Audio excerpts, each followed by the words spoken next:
My next show. Now, Will, I know what you're thinking. What, yes. This is your face on my t-shirt. That's absolutely my face on your t-shirt. I woke up this morning thinking, should I? Is it too keen? No, Are you happy with this? That's perfection. Because I didn't want you to think like I won a competition to do. I actually do work here. No. Listen, I can tell that was a specific choice out of love. It's in my top 3 t-shirts. Yeah. Now, seriously, I caught concussion the other day. Mm-hmm.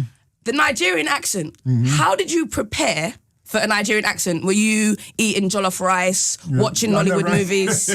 How did you get into that? You know, what was really great is I got to spend time with the actual doctor. Amazing. So I went with him and I was with his family and, you know, I met his children, all of that. And I got to essentially base the character on the real person. So that made it a whole lot easier. Because it's not easy to speak in medical jargon while doing a Nigerian accent.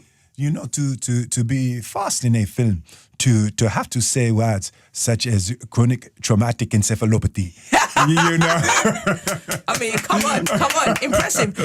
Now, you've been a Nigerian doctor, you've been an FBI agent, you've been an apocalypse survivor, a matchmaker, a con artist, a shark, Muhammad Ali. Yes. Where do you go from here now? Because I'm thinking James Bond. That was it. Ooh, Idris has to do that one first. You know, Idris is going to be the first black Bond. But you could be the first black American Bond, and you can do accents. That's deep. I know you can do an English accent right now. Not now. No. It's really, that one's really hard. Okay. Harder than Nigerian doctor.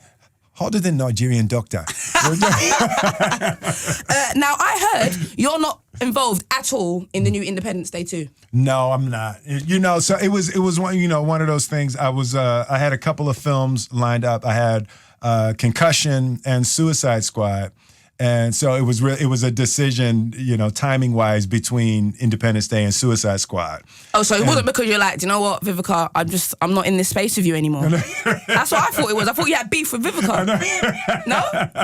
Not at all. You know, and then they were sending me pictures from the set, and I was like, did you regret it a little bit? Yeah, you know, it's the world is in a place of nostalgia. Yeah. Right now, it's like, you know, and specifically in entertainment, there's such a pull for nostalgia. So it was just the perfect opportunity, and it didn't work out. So are there going to be any other sequels like Wild Wild West 2? There probably will not be a Wild Wild West 2. But there's going to be there's more bad boys coming, right? You know what? I saw Martin a few days ago. I'm sorry, a few weeks ago, and I hadn't seen him for about 2 years. And we just looked at each other and we hugged, and in that moment, we both knew we were making another Bad Boys. Yes, so all right, so it's definitely coming. doing another one. Love that. Okay, now I want to talk about your family. Yes. Because your kids seem to have a lot of freedom of expression. Yes. Is that something that you consciously encourage them to have? Yeah, I think it may have been a mistake. I think we may have gone too far.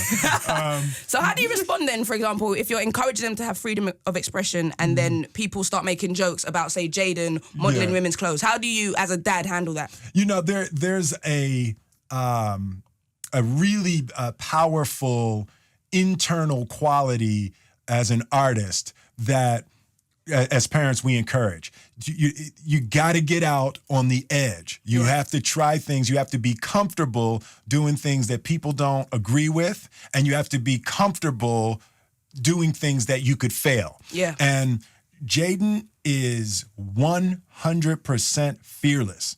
He will do anything. Definitely. You know, so as a parent, it's scary. It's really terrifying, but he is completely willing to live and die by his own artistic decisions, and he just doesn't concern himself with what people think. So how do you balance that then, that freedom with controlling your kids as well? Are you a strict parent? Does Willow have a curfew? Yeah, Willow, and see, now you're hitting on a really difficult issue in our house, right? So I have 2 sons. My oldest is 23, Jaden is 17, and Willow is 15. Yeah. So as a father, and the time I spend with the boys, when they go out, they're with 6 or 7 dudes, right? Yeah. So they have a small army when they go out. So their freedom is slightly different from Willow's. Willow's a 15-year-old girl, so we try to have the same rules, but it's a different world, you know. So we've been struggling with that. So the answer is yes. Willow has a curfew. What time she got to be in by? Well, Fridays and Saturdays we give her till 11:30. You know, what she usually does is she stretches it. So she knows it's 11. So she calls at like 10:35 and says, oh, I'll be there at 10:30. Then she calls at, she'll be there at 12:30. And then she keeps calling and adding 15 minutes, keep pushing it. Well, while we're on the topic of your family, Jada obviously is well publicized what she said about the Oscars. Absolutely. What would it take for you guys to go to the Oscars now? If they say to you, Will, next year host it, would you go? Right. You know, to me, it's so far not about me. Yeah. It's not about us going to a show or not. For me, this is a much bigger social issue. I'm recognizing a pattern of the narrowing of the imagery, the narrowing of tolerance in America. So the last pretty much 18 months that I've been watching the news and experiencing the things that are going on in my country, my concern is that Hollywood is reflecting a regressive trend. Hollywood is supposed to lead. Hollywood is supposed to be the most diverse and the most inclusive. All of the voices of so many different types of people and so many different stories. And I think that it's an absolute necessity that Hollywood lead. And I'm just concerned that I'm seeing Hollywood slipping and making a slide that is a social and political slide that's happening throughout the country. That was so deep. I could talk about this with you all day. They're telling me I got to wrap up though. So before I let you go, one question. Yes. Who was the better Aunt Viv? First Aunt Viv or second Aunt Viv? Who was the better one?